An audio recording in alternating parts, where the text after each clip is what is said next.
Hi, today I'm with John Brown, who is one of 3 candidates vying for 2 slots on the Pembroke Select Board. Welcome. Thank you, Julie. Thank you. So this is the 3-year term. You are currently an incumbent. That's correct, yes. Okay, let's go to question number 1. The proposed budget to be voted on at town meeting may be adjusted due to state aid, which has yet to be finalized. That aid may include a per pupil increase of up to $75 per head. Knowing that nothing is finalized, how do you frame your budgetary priorities? Well, when we talk about the budget, especially on the town level, we always look at the numbers from the year before. And then that's how we have a base level to move forward with the what the state may or may not do. So as we know, last year's state aid unfortunately went down for us $93,000. And that's very concerning, especially with tight budgets coming for fiscal 25 and 26. You mean the state budgets are tight?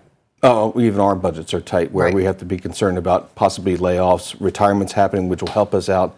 But it's more about the folks that work for us and help out the people of Pembroke that I mainly concern myself about, because they're the one bringing the services on to our people. Right. Now, what are the biggest priorities to you for the budget? Town-wise and then school-wise, because the school budget is huge also. Right. With the almost 50-50 split between us and the schools, we have to be good partners with one another, especially the school committee folks. They're voted in just like I am. So we have to work well with them and collaborate to see where we can come up with a budget that works out well for both the town and the schools. Okay. What do you see as the biggest problems with the town side budget? Local aid going down. It seems like our Chapter 90 money for the roads, it seems to be staying steady as usual, which is good. Yep. And even the town has put more into make sure our roads are up to speed for us, no pun intended. I look at little things here and there with the budgets, because certain budgets are huge. I mean, I'm concerned about the DPW, you know, because they do service our town. And unfortunately, their services, you know, only so much they can do with those. Council on Aging, since I'm liaison on the Council on Aging, I worry about my seniors always. Because one, like I said, they have no filter and they tell me straight out what's going on, and I love every minute of it. So, I mean, and then also the veterans, but the veterans don't have to worry too much about, because they're kind of on their own. They know the folks of David McPhillips, our veterans agent, and Mary. They do such a great job where we don't really have to worry about them, and a lot of their money comes back as a reimbursement from the federal government. Okay. Now we have the community center.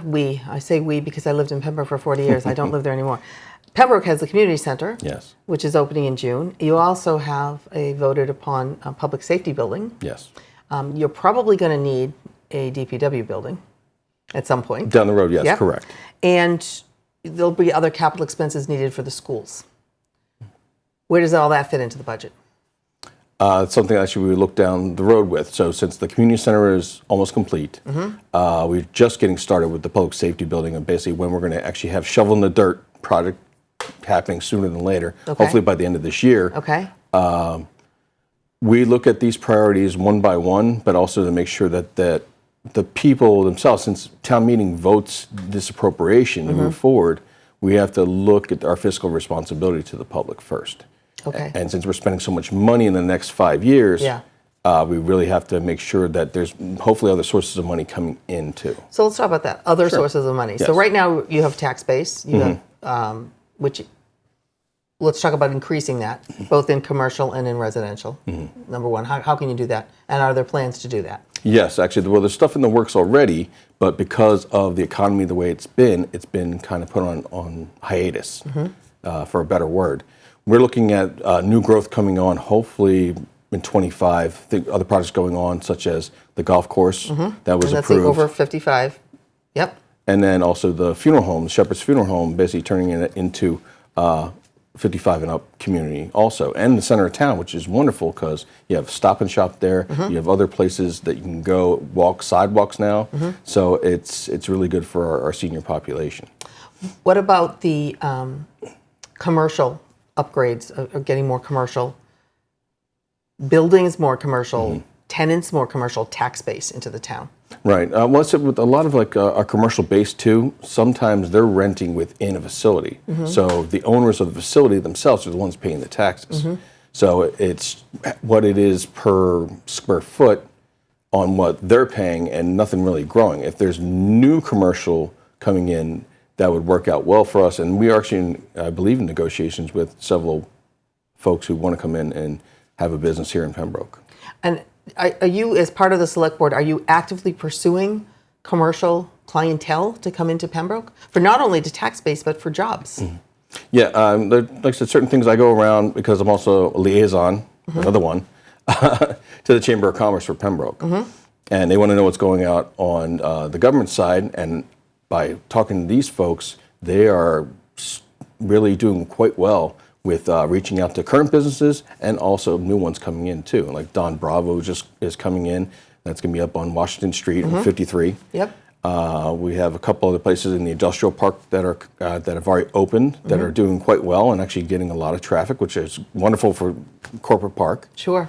So we are trying. It's just the whole thing of just trying to get through the process at the same time. And the master plan has a lot in it about increasing not only commercial but residential properties, correct? Yes, and also making sure that our open space is still available to the folks, because our trails that are all around. I was talking to Lance Kennedy, our recreation director, who is going to be a part of that, on trying to connecting all our trails around Pembroke.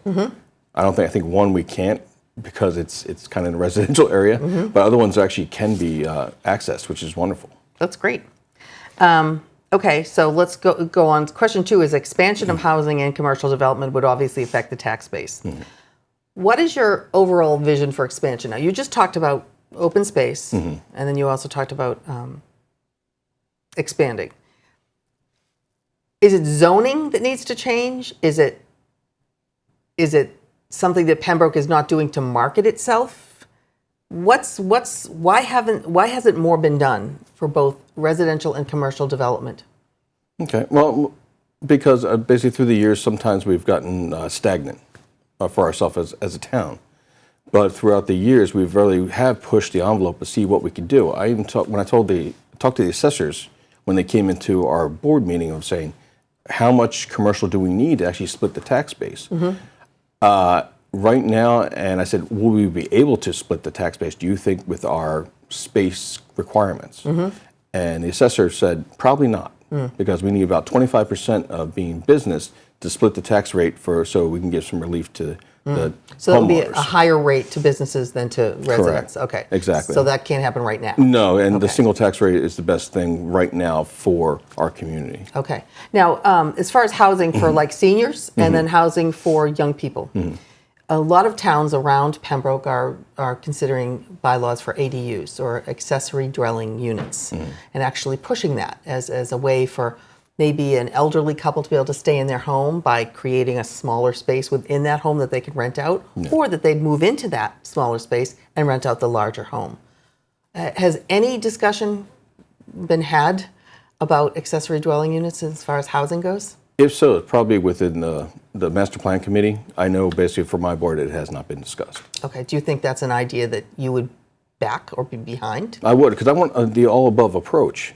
Besides just affordable housing for seniors or 55 and up communities, I want that starter home. Yeah. Or basically that starter condo, or somehow we can figure that out within certain areas of our community. That group is being left behind. They are, and it's like, and I feel bad because when I was living in D.C., I was living in a condo, and down below are all these shops. So you can go down there. You really don't have to go anywhere. So it's accessible to whomever it may be. And they did have some rental units also. Right. Okay, so you think it might be in the master plan? I'm hoping it is. Okay. The constant upkeeps of roads, the delivery of clean water, and the annual maintenance of ponds are often subjects that the residents find frustrating. How can you, as a member of the Select Board, effectively communicate the plans and procedures that are in place to handle these and other infrastructure subjects? That's a great question. Like I said, the things that we are handling, it seems like it's under the radar, but it really isn't. I mean, with social media, it's worked out quite well for at least myself getting information out to the public. Now, I'm concerned that my seniors get left behind because some are, technology. They know technology quite well. But for others, sometimes that's all they get. They get the newsletter from the COA, and that's about it, and they're able to go around. To let people know more, I mean, if we had, we blast things through our social media, through our website too, which hopefully we'll have an update on that sooner than later too, to make it more accessible to the public. But, we do talk to the public. It's sometimes people, or they get overshot because of it's either not spoken loud enough, or it's not. Or it's not communicated in the right places. In the correct right form. avenues. Exactly. And sometimes that also takes money. And if we have budget shortfalls right now, sometimes, that falls through the cracks. But we are working on several different things throughout the town of, making sure we have money for our roads, that we're putting more money into our roads to get those things done. The housing plan, the housing authority for us has done a great job actually with their properties that they're maintaining. Like I said, the Council on Aging, they do have an online version and also a printed version of their newsletter to let seniors know what's available. And they're so excited going into the new community center. So the new bells and whistles that will be there too. Just basically word of mouth. I mean, I try to get out to people's houses all the time. Every week, just make sure I talk to our constituents that basically sit there and go, what's going on? And, I might have heard this or something's going on. Can you tell me what else I can, is this right or wrong? Right. To an extent. Now, I know the schools do a blast out to all the parents that have signed up for it that actually have students in school. I still actually get them because my kids went through the Pembroke schools, and they're really, really great. They cover everything that's going on in the schools. Obviously, that takes time for someone to put that together, for someone to coordinate that.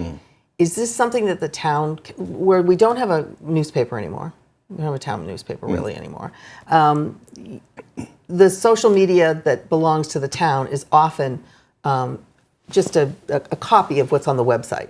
Is that enough, or does the town need to find new ways to communicate with all the different constituents that don't happen to go on the town website or be on Facebook? Well, we also do have our email blast that we do put out that if you sign up for it, you're able to do so, get these weekly updates from the town. Okay, and what will be on those, for example? Basically everything that's on the website right now. So, we have road work being done on High Street right now. So I apologize to the folks from High Street that basically have to go through that, but that's Eversource, so that's a utility thing. Right. Water work being done on Oldham, we do have those blasts that do go out as long as you sign up for them, just like the schools. Okay. So I think it's really important that the town pushes that for people to sign up for those email blasts, because oftentimes you're reacting to people saying something versus them knowing about it beforehand. Correct. Yeah, and then that takes care of that problem.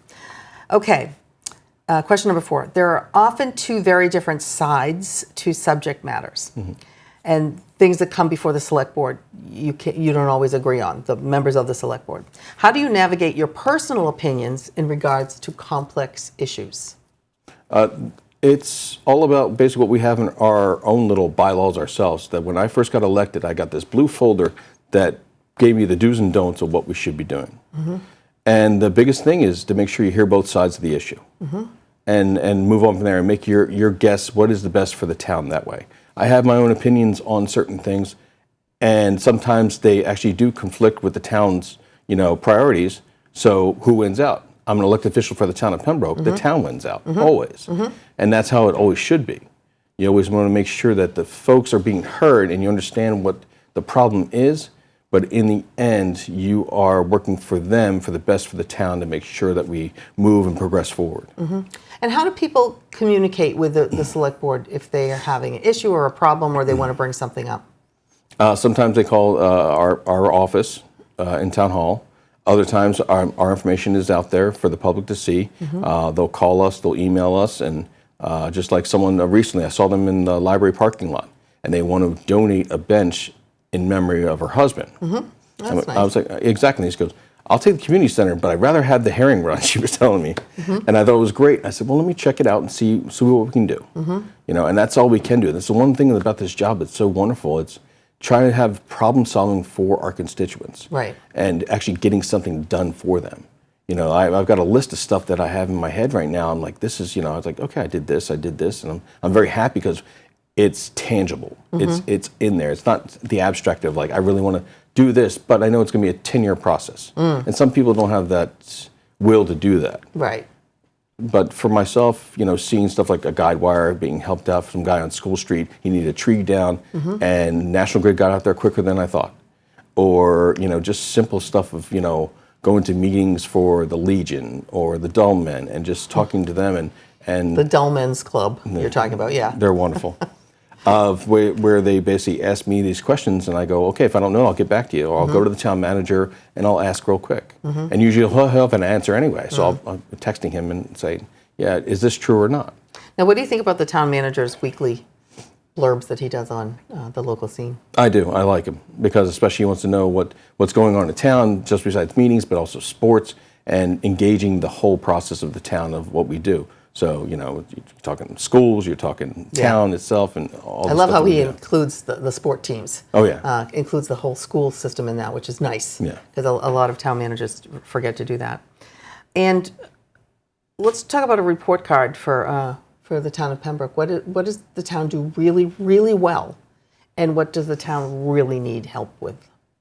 Well, they do really well by having me elected. No. What we do really well is having a list of priorities that we're trying to move forward with and trying to not be so reactional, but being proactive. And I said certain people and certain constituencies don't see that, but we are. We are working every day, especially with certain things going on. Like I said, the DPW, Council on Aging, has improved so much throughout the years. Town hall is, the customer service between the building department or the health department, they're just phenomenal people that just there for our constituents. I think just the customer service alone should be appreciated for what the town does for our people, even though people don't see it or think that nothing is being done. Or they'll wait till one thing happens and they have to reach out to someone and they have a good experience. There you go. Exactly. Yeah. And if it's a bad experience, Yeah. and I get basically people being concerned. Right. Now, your Council on Aging director, she's leaving? Yes, Gretchen is retiring and moving down south, and we're looking for a new director. But right now, in the interim, it's going to be Maria Vitale, and she is just phenomenal. The seniors can't say enough about her, how wonderful she is. Okay, that's great. And what does the town really, really do not well at all? Well, it's got to be probably part of that communication piece. We talk about it all the time. Even when I first ran in 2015, we communicate, but how can we do it better, and how can we get the information out better so folks understand fully? I mean, it's difficult. Either you're in one medium or another. As you alluded to, basically, we really don't have a newspaper. It's a Wicked Local. I see more of Carver and Wicked Local than I see in the town of Pembroke. So I would say, we have to work on how we're pushing out information and make sure it's better so we can try to encompass all if we're able to.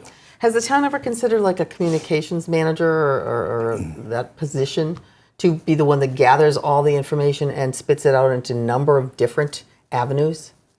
Yeah, I believe that was discussed, but overall, it's probably about 2 or 3 people that basically take care of this because of our constraints, budgetary constraints. Exactly, okay. and they do that. They're doing stuff with the recycling center.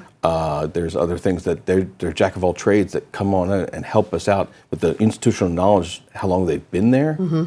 For this one individual, that I'm just so happy and grateful because that they're there and they're willing to basically put that many hours on the line. And really not be paid kind of what all these things are worth, too. So I'm very appreciative, honestly, of several people in this town who take on several roles and make sure that we are not left behind. So overall, a grade for the town, F- being the worst, A+ being the best. Right now, at this point in time, what grade does Pembroke get? I would like B-, okay. Actually. For the things that we're doing, things that I know that we're doing. Like I said, more communication to let people know what more we're doing. That's definitely probably part of my fault too, as an elected official. But I would say B-, we're getting there, okay. and we're helping our people out. Okay. So you're going to have 2 minutes to talk directly to the constituents and tell them why you should be elected once again onto the select board. Okay. Okay. I was going to thank the local scene for the questions that were asked here today. As you know, I'm John Brown, one of your 5 select board members. I want to thank the people of Pembroke for the opportunity in serving you in the past 6 years, and I hope for your help for 3 more. I know I was elected by some to represent all, and in this job, it's all about helping any resident who needs assistance, no matter what party affiliation. This position should be more about public service than politics, and as your elected official, that's what I plan to continue doing. Thank you again for listening to me today, and on May 18th, I would appreciate your vote for re-election to the Select Board. Thank you. Thank you, John.